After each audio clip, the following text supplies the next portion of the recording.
ಒಬ್ಬ ಮನುಷ್ಯ ಇನ್ನೊಬ್ಬ ಮನುಷ್ಯನಿಗೆ ಪರಿಚಯ ಆದರೆ ಅದು ಸ್ನೇಹ ಇಷ್ಟು ದಿನ ಉಳಿಯುತ್ತದೆ ಅಂತ ಗೊತ್ತಿರುವುದಿಲ್ಲ. ಒಂದು ಮನಸ್ಸು ಇನ್ನೊಂದು ಮನಸ್ಸಿಗೆ ಪರಿಚಯವಾದರೆ ಮಾತ್ರ ಆ ಪರಿಚಯವು ಜೀವನ ಪರ್ಯಂತ ಉಳಿಯುತ್ತದೆ. ನಾವು ಮೊದಲು ಮನುಷ್ಯರನ್ನು ಪರಿಚಯ ಮಾಡಿಕೊಳ್ಳುವುದರ ಬದಲು ಅವರ ಮನಸ್ಸನ್ನು ಪರಿಚಯ ಮಾಡಿಕೊಳ್ಳಬೇಕು. ಮನಸ್ಸನ್ನು ನಾವು ಎಷ್ಟರ ಮಟ್ಟಿಗೆ ಅರ್ಥ ಮಾಡಿಕೊಂಡು ಜೀವನವನ್ನು ಸಾಗಿಸುತ್ತೇವೆಯೋ ಅಷ್ಟರ ಮಟ್ಟಿಗೆ ನಮ್ಮ ಸ್ನೇಹ ಎನ್ನುವುದು ಗಟ್ಟಿಗೊಳ್ಳುವುದು. ಎಲ್ಲವುದಕ್ಕೂ ಒಂದು ಕಾಲ ಎನ್ನುವುದು ಕೂಡಿ ಬರಲೇಬೇಕು. ಅಲ್ಲಿಯವರೆಗೆ ನಮ್ಮಲ್ಲಿ ತಾಳ್ಮೆ ಎನ್ನುವುದು ಇರಲೇಬೇಕು. ಆಗ ನಿನಗಾದ ಅನ್ಯಾಯಕ್ಕೆಲ್ಲ ಉತ್ತರ ಎನ್ನುವುದು ಸಿಗುತ್ತಾ ಸಾಗುವುದು. ಕಾಲಚಕ್ರ ಎಲ್ಲರಿಗೂ ಕೂಡ ಒಂದೇ. ನೀನು ಈ ಭೂಮಿಯ ಮೇಲೆ ತಂದಿರುವುದಾದರೂ ಏನು, ನಿನ್ನ ಬಳಿಯಲ್ಲಿ ನಾಶವಾಗಲು ನೀನು ಮಾಡಿರುವುದಾದರೂ ಏನು? ನೀನು ಏನನ್ನೇ ಪಡೆದುಕೊಂಡಿದ್ದರೂ ಕೂಡ ಅದನ್ನು ಈ ಭೂಮಿಯ ಮೇಲೆಯೇ ಪಡೆದುಕೊಂಡಿರುತ್ತೀಯ. ಏನನ್ನೇ ಕಳೆದುಕೊಂಡರೂ ಕೂಡ ನೀನು ಇಲ್ಲಿ ಗಳಿಸಿರುವುದನ್ನೇ ಕಳೆದುಕೊಳ್ಳುತ್ತೀಯ. ಹಾಗಾಗಿ ನೀನು ಬೇಡದೇ ಇರುವಂತಹ ವಿಚಾರಗಳತ್ತ ಗಮನವನ್ನು ಹರಿಸಿ ಚಿಂತೆಗೆ ಒಳಗಾಗುವುದು ಏಕೆ? ಆಗುವುದೆಲ್ಲ ಒಳ್ಳೆಯದಕ್ಕೆ ಎಂದು ಪರಿಭಾವಿಸಬೇಕು. ಈ ಪ್ರಪಂಚದಲ್ಲಿ ಎಲ್ಲವೂ ಸತ್ಯ, ಆದರೆ ಎಲ್ಲರೂ ಕೂಡ ಸತ್ಯವಂತರಲ್ಲ. ಹಾಗಾಗಿ ನೋಡಿ ಸ್ನೇಹವನ್ನು ಮಾಡಬೇಕು. ನಾವು ಜೀವನದಲ್ಲಿ ಸದಾ ಸಂತೋಷದಿಂದ ಇರಬೇಕಾದರೆ ಭಾವನೆಗಳ ಕೈಗೆ ಬದುಕನ್ನು, ನೆನಪುಗಳ ಕೈಗೆ ಮನಸ್ಸನ್ನು, ಆಸೆಗಳ ಕೈಗೆ ಬುದ್ಧಿಯನ್ನು, ಕ್ಷುಲ್ಲಕ ಜನರ ಮಾತುಗಳಿಗೆ ಕಿವಿಯನ್ನು ಯಾವತ್ತಿಗೂ ಕೂಡ ಕೊಡಲು ಹೋಗಬಾರದು. ಇಲ್ಲವೆಂದರೆ ನಾವು ಜೀವನ ಪರ್ಯಂತ ಸಂತೋಷದ ಕ್ಷಣಗಳನ್ನು ಕಾಣಲು ಸಾಧ್ಯವಾಗುವುದೇ ಇಲ್ಲ. ಗೆಲ್ಲುವುದು ತಡವಾದರೂ ಕೂಡ ಪರವಾಗಿಲ್ಲ, ಆದರೆ ಒಮ್ಮೆ ಗೆದ್ದರೆ ಎದುರಾಳಿ ಎದೆಯಲ್ಲಿ ನಡುಕ ಹುಟ್ಟಿಸುವಂತೆ ಇರಬೇಕು. ನಿಮ್ಮ ಗೆಲುವನ್ನು ಇಡೀ ದೇಶವೇ ಸಂಭ್ರಮಿಸುವಂತೆ ಇರಬೇಕು. ಆ ರೀತಿಯಲ್ಲಿ ನೀವು ಗೆಲುವನ್ನು ಸಾಧಿಸಿ ತೋರಿಸಬೇಕು. ಯಾರು ನಿಮಗೆ ನಿಮ್ಮ ಕೈಯಲ್ಲಿ ಏನೂ ಮಾಡಲು ಸಾಧ್ಯವಿಲ್ಲ ಎಂದು ಹೇಳಿದ್ದರೋ ಅವರೇ ನಿಮ್ಮನ್ನು ಸನ್ಮಾನ ಮಾಡಲು ಮುಂದೆ ಎದ್ದು ಬರಬೇಕು. ಆ ರೀತಿಯಲ್ಲಿ ನೀವು ಗೆಲುವನ್ನು ಸಾಧಿಸಿ ತೋರಿಸಬೇಕು. ಆಗ ಮಾತ್ರ ನಿನ್ನನ್ನು ನಂಬಿದವರಿಗೂ ಒಂದು ವಿಶ್ವಾಸ ಎನ್ನುವುದು ಬರಲು ಸಾಧ್ಯ. ಹಾಗೆ ನಿನ್ನನ್ನು ಪ್ರೀತಿಸಿದವರಿಗೂ ಒಂದು ವಿಶ್ವಾಸ ಎನ್ನುವುದು ಬರಲು ಸಾಧ್ಯ. ನಾವು ಇತಿಹಾಸದ ಪುಟಗಳನ್ನು ತಿರುವಿದಾಗ ಅಲ್ಲಿ ಗೆದ್ದವನಿಗೆ ಮಾತ್ರ ಸ್ಥಾನ ಎನ್ನುವುದು ಇರಲು ಸಾಧ್ಯವಿಲ್ಲ. ಸೋತವನಿಗೂ ಕೂಡ ಸ್ಥಾನ ಇರುವುದನ್ನು ನಾವು ನೋಡಬಹುದು. ಆದರೆ ಅದೇ ಗೆದ್ದವನು ಮತ್ತು ಸೋತವನನ್ನು ಬಿಟ್ಟು ನೋಡಿ ನಗುವವನಿಗೆ, ಆಡಿಕೊಳ್ಳುವವರಿಗೆ ಎಂದಿಗೂ ಕೂಡ ಇತಿಹಾಸದ ಪುಟಗಳಲ್ಲಿ ಸ್ಥಾನಗಳು ಆಗಲಿ ಮಹತ್ವವಾಗಲಿ ಇರುವುದೇ ಇಲ್ಲ. ಹಾಗಾಗಿ ನಾವು ಏನನ್ನಾದರೂ ಸಾಧನೆಯನ್ನು ಮಾಡಲು ಹೊರಟಾಗ ಹಲವಾರು ಜನರು ಹಲವಾರು ರೀತಿಯಲ್ಲಿ ಟೀಕೆ ಟಿಪ್ಪಣಿಗಳನ್ನು ಮಾಡುವುದು ಸಹಜ. ಆ ಎಲ್ಲ ಟೀಕೆ ಟಿಪ್ಪಣಿಗಳನ್ನು ಬದಿಗೊತ್ತಿ ನೀವು ಸಾಧನೆಯ ಕಡೆ ಗಮನವನ್ನು ಹರಿಸಿದಾಗ ಮಾತ್ರ ನೀವು ಅಂದುಕೊಂಡಿರುವಂತಹ ಕೆಲಸದಲ್ಲಿ ಯಶಸ್ಸನ್ನು ಸಾಧಿಸಲು ಸಾಧ್ಯವಾಗುವುದು. ನಿಮ್ಮ ಹೆಸರು ಇತಿಹಾಸದ ಪುಟಗಳಲ್ಲಿ ಸೇರ್ಪಡೆಯಾಗಲು ಸಾಧ್ಯವಾಗುವುದು. ನಾವು ಯಾವುದಕ್ಕಾಗಿ ಚಿಂತೆ, ಯಾವುದಕ್ಕಾಗಿ ಭಯವನ್ನು ಪಡಬೇಕು, ಏನಾಗುತ್ತದೆಯೋ ಅದು ಯೋಚಿಸುತ್ತಾ ಕಾಲಹರಣವನ್ನು ಮಾಡಲೂಬಾರದು. ಮೇಲೊಬ್ಬ ಇರುವ ನಿನ್ನ ಕಾಯಲು ನಿನ್ನ ಕೆಲಸವನ್ನು ಪೂರ್ಣ ಶ್ರದ್ಧೆಯಿಂದ ಮಾಡು. ಏನೇ ಆದರೂ ಕೂಡ ನಿನ್ನ ಒಳಿತಿಗಾಗಿಯೇ ಆಗುತ್ತಿರುತ್ತದೆ ಎನ್ನುವ ನಂಬಿಕೆಯನ್ನು ಇಟ್ಟು. ಜೊತೆಗೆ ಇದ್ದವರು ಬದಲಾಗುತ್ತಿದ್ದಾರೆ ಎಂದು ಬೇಸರಗೊಳ್ಳಬೇಡ. ಬದಲಾಗುವವರು ಆಗಲಿ ಬಿಡಿ. ಜನರು ಬಣ್ಣವನ್ನು ಬದಲಾಯಿಸಿದರೆ ಮೇಲೆ ಕುಳಿತಿರುವಂತಹ ದೇವರು ಸಮಯವನ್ನೇ ಬದಲಾಯಿಸುತ್ತಾನೆ. ಎಚ್ಚರವಿರಲಿ. ಒಬ್ಬ ಮನುಷ್ಯ ಇನ್ನೊಬ್ಬ ಮನುಷ್ಯನಿಗೆ ಪರಿಚಯ ಆದರೆ ಆ ಸ್ನೇಹ ಎಷ್ಟು ದಿನ ಉಳಿಯುತ್ತದೆ ಎನ್ನುವುದನ್ನು ನಾವು ನೋಡಬೇಕು. ಜಾರುವಂತಹ ಕಣ್ಣೀರಿನ ಹನಿಯು ಭಾರವಿಲ್ಲದೆ ಇರಬಹುದು, ಆದರೆ ಅದರಲ್ಲಿ ಅಡಗಿರುವಂತಹ ನೋವು ಮಾತ್ರ ಸಾಕಷ್ಟು ಭಾರವನ್ನು ಹೊಂದಿರುತ್ತದೆ. ತನ್ನ ಒಂದು ಮನಸ್ಸನ್ನ ಗೆದ್ದವನಿಗೆ ಮನಸ್ಸು ಅತ್ಯುತ್ತಮವಾಗಿರುವಂತಹ ಸ್ನೇಹವಾಗಿರುತ್ತದೆ. ಹಾಗಾಗಿ ನಮ್ಮ ಮನಸ್ಸನ್ನು ನಾವು ನಿಯಂತ್ರಣದಲ್ಲಿ ಇಟ್ಟುಕೊಳ್ಳುವುದನ್ನು ಕಲಿಯಬೇಕು. ನಮ್ಮ ಮನಸ್ಸಿನ ಮಾತನ್ನು ನಾವು ಆಲಿಸಬೇಕು. ಯಾವ ವ್ಯಕ್ತಿಯು ಮನಸ್ಸಿನ ಮಾತನ್ನು ಆಲಿಸುತ್ತಾನೆಯೋ, ಮನಸ್ಸು ಏನನ್ನ ಹೇಳುತ್ತದೆಯೋ ಅದನ್ನು ಕೇಳುತ್ತಾನೆಯೋ ಆತ ನಿಜವಾಗಿಯೂ ಕೂಡ ಜೀವನದಲ್ಲಿ ಸಾಧನೆಯ ಶಿಖರವನ್ನು ಏರುತ್ತಾನೆ. ಏಕೆಂದರೆ ನಾವು ಕಂಡವರ ಮಾತನ್ನು ಕೇಳಿದಾಗ ಕೆಲವರು ನಮ್ಮನ್ನು ದಾರಿ ತಪ್ಪಿಸುವಂತಹ ಮಾತುಗಳನ್ನು ಆಡಬಹುದು.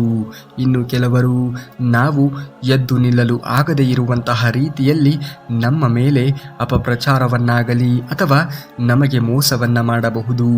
ಯಾವಾಗ ನಾವು ಬೇರೆಯವರ ಮಾತಿನ ಮೇಲೆ ಅವಲಂಬಿತವಾಗಿ ಜೀವನವನ್ನು ನಡೆಸಿದಾಗ, ನಾವು ಬೇರೆಯವರ ಮಾತಿನ ಮೇಲೆ ಆದ್ಯತೆಯನ್ನು ಕೊಟ್ಟಾಗ, ಅದೇ ನಾವು ನಮ್ಮ ಮನಸ್ಸಿನ ಮಾತಿನ ಮೇಲೆ ಅವಲಂಬಿತರಾದಾಗ, ನಮ್ಮ ಮನಸ್ಸಿನ ಮಾತಿಗೆ ನಾವು ಮಹತ್ವವನ್ನು ಕೊಟ್ಟಾಗ ನಮ್ಮ ಮನಸ್ಸು ಎಂದಿಗೂ ಕೂಡ ನಮಗೆ ಮೋಸವನ್ನು ಮಾಡುವುದಿಲ್ಲ. ಹಾಗಾಗಿ ಮನಸ್ಸಿನ ಮಾತನ್ನು ಆಲಿಸಿ, ಮನಸ್ಸು ಏನನ್ನ ಹೇಳುತ್ತದೆಯೋ ಅದನ್ನು ಮಾಡಿ. ಎಲ್ಲರೂ ಕೂಡ ನಿನ್ನನ್ನು ಕೆಟ್ಟ ದಾರಿಯಲ್ಲಿ ನಡೆಸಲು ಪ್ರಯತ್ನವನ್ನು ಪಡಬಹುದು, ಆದರೆ ನಿನ್ನ ಮನಸ್ಸು ಎನ್ನುವುದು, ನಿನ್ನ ಆತ್ಮವಿಶ್ವಾಸ ಎನ್ನುವುದು ಖಂಡಿತವಾಗಿಯೂ ಒಳ್ಳೆಯ ದಾರಿಯ ಕಡೆಯೇ ಗಮನವನ್ನು ಹರಿಸಲು ಸಹಾಯವನ್ನು ಮಾಡುತ್ತದೆ. ನಾವು ಗೆಲ್ಲುವುದು ತಡವಾದರೂ ಕೂಡ ಪರವಾಗಿಲ್ಲ, ಆದರೆ ಒಮ್ಮೆ ಗೆದ್ದರೆ ಎದುರಾಳಿಯ ಎದೆಯಲ್ಲಿ ನಡುಕ ಉಂಟಾಗಬೇಕು. ಆ ರೀತಿಯಲ್ಲಿ ನಾವು ಗೆಲುವನ್ನು ಸಾಧಿಸಿ ತೋರಿಸಬೇಕು.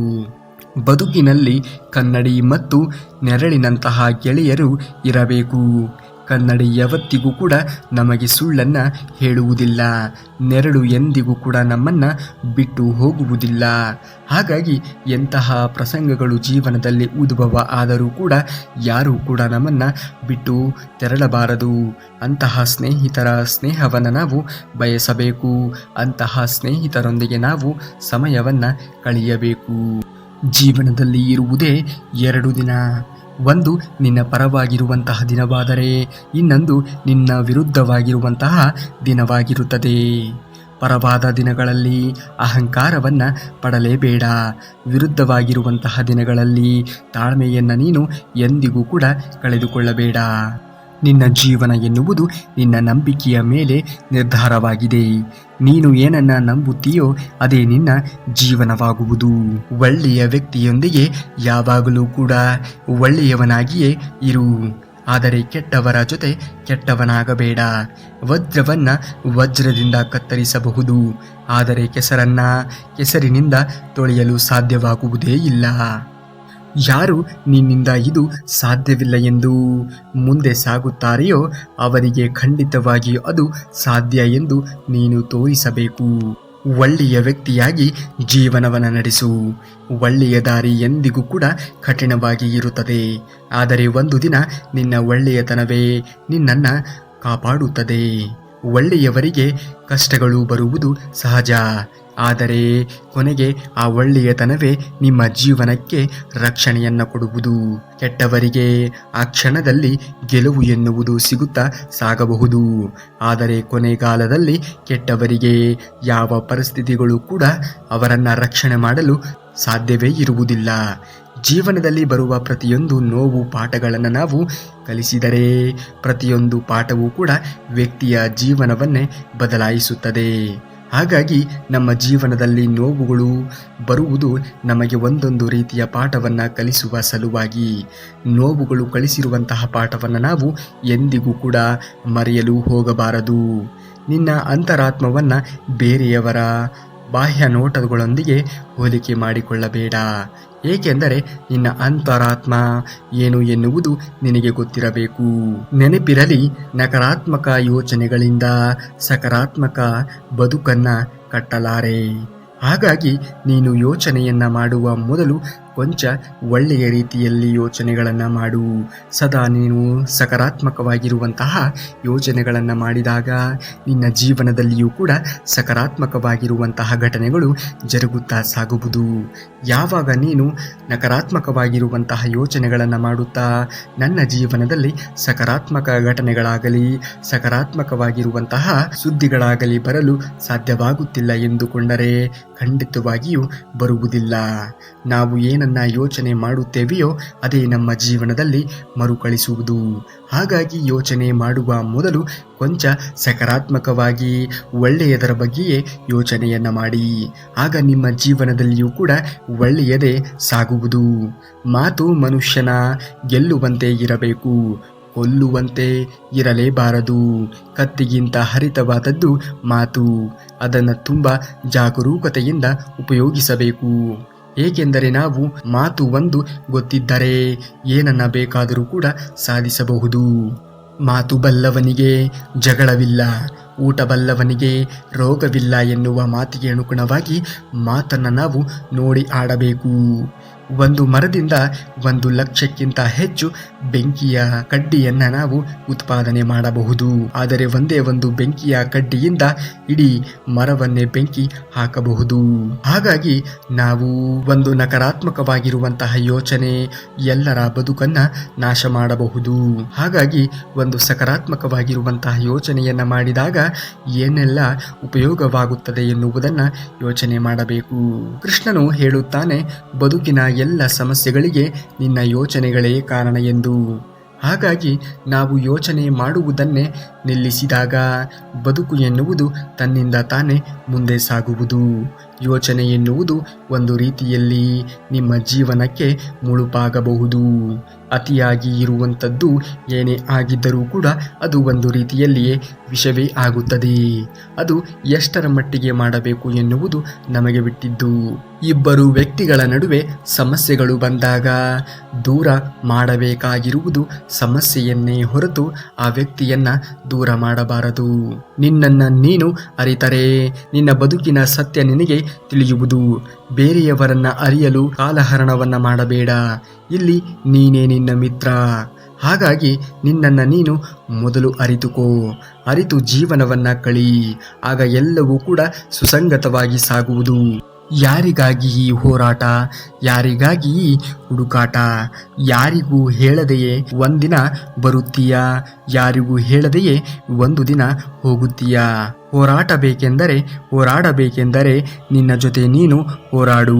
ಪರಮಾತ್ಮನು ಹೇಳುತ್ತಾನೆ, ನಾನೇ ಆಯುಧ, ನಾನೇ ಅಂತ್ಯ, ಸಕಲವು ನಾನೇ ಆಗಿದ್ದೇನೆ. ನನ್ನನ್ನು ನಂಬುವುದಾದರೆ ಪೂರ್ಣ ಮನಸ್ಸಿನಿಂದ ಅನುಮಾನವಿಲ್ಲದೆ ನಂಬು. ಶುದ್ಧವಾಗಿರುವಂತಹ ಮನಸ್ಸಿನಿಂದ ಮಗು ತನ್ನ ತಾಯಿಯನ್ನ ಅಪ್ಪುವ ಹಾಗೆ ಅಪ್ಪಿದ್ದಲ್ಲಿ ಮಾತ್ರ ನಿನಗೆ ನಾನು ಸಿಗುತ್ತೇನೆ ಎಂದು. ಚಳಿಗಾಲದಲ್ಲಿ ಯಾವ ಸೂರ್ಯನ ನಿರೀಕ್ಷೆ ಇರುತ್ತದೆಯೋ ಅದೇ ಸೂರ್ಯನಿಗೆ ಬೇಸಿಗೆಯ ಕಾಲದಲ್ಲಿ ತಿರಸ್ಕಾರವೂ ಕೂಡ ಇರುತ್ತದೆ.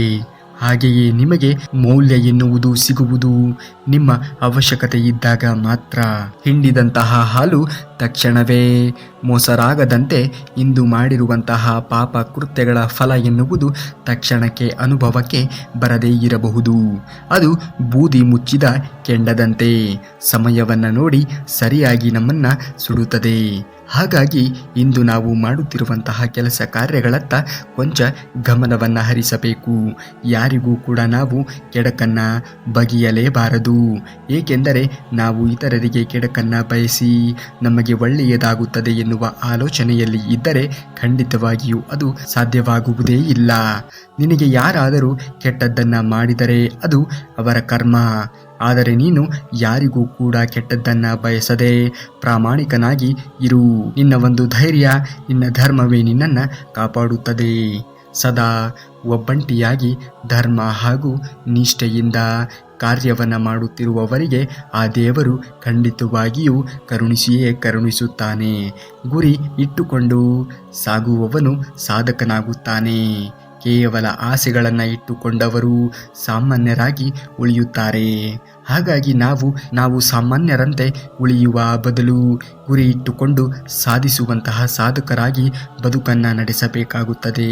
ಒಂದು ಬಾರಿ ಅರ್ಜುನನು ಶ್ರೀಕೃಷ್ಣನನ್ನ ಕೇಳಿದ, ಈ ಗೋಡೆಯ ಮೇಲೆ ಒಂದು ಸಂದೇಶವನ್ನು ಬರಿ. ಅದು ಹೇಗಿರಬೇಕು ಎನ್ನುವುದಾದರೆ, ನಾನು ಖುಷಿಯಲ್ಲಿ ಇದ್ದಾಗ ಅದನ್ನು ಓದಿದರೆ ದುಃಖವಾಗಬೇಕು, ಅದೇ ನಾನು ದುಃಖದಲ್ಲಿ ಇದ್ದಾಗ ಅದನ್ನು ಓದಿದರೆ ಸಂತೋಷವಾಗಬೇಕು ಎಂದು. ಆಗ ಕೃಷ್ಣನು ಬರೆದ, ಈ ಸಮಯ ಎನ್ನುವುದು ಕಳೆದು ಹೋಗುತ್ತದೆ ಎಂದು. ಹಾಗಾಗಿ ಎಲ್ಲರ ಜೀವನದಲ್ಲಿ ಕಷ್ಟಗಳಾಗಲಿ ನೋವುಗಳಾಗಲಿ ಬರುವುದು ಸಹಜ. ಆದರೆ ಅವು ಎಂದಿಗೂ ಕೂಡ ಜೀವನ ಪರ್ಯಂತ ಉಳಿಯಲು ಸಾಧ್ಯವಿಲ್ಲ. ಹೇಗೆ ಕೃಷ್ಣನು ಬರೆದಿರುವಂತಹ ಈ ಸಮಯ ಕಳೆದು ಹೋಗುತ್ತದೆ ಎನ್ನುವ ಸಾಲಿಗೆ ಅನುಗುಣವಾಗಿ ಕಷ್ಟಗಳೇ ಆಗಲಿ ಸಮಸ್ಯೆಗಳೇ ಆಗಲಿ ಬರುವುದು ಕೊಂಚ ದಿನಕ್ಕೆ ಮಾತ್ರ. ಅವು ಎಂದಿಗೂ ಕೂಡ ನಮ್ಮ ಜೀವನದ ಜೊತೆಗೆ ಉಳಿದುಕೊಳ್ಳುವುದೇ ಇಲ್ಲ.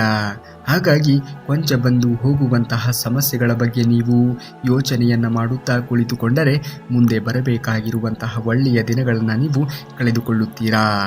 ಜೊತೆಗಿರುವವರು ಬದಲಾಗುತ್ತಿದ್ದಾರೆ ಎಂದು ಬೇಸರಗೊಳ್ಳಬೇಡ. ಬದಲಾಗುವವರು ಆಗಲಿ ಬಿಡಿ.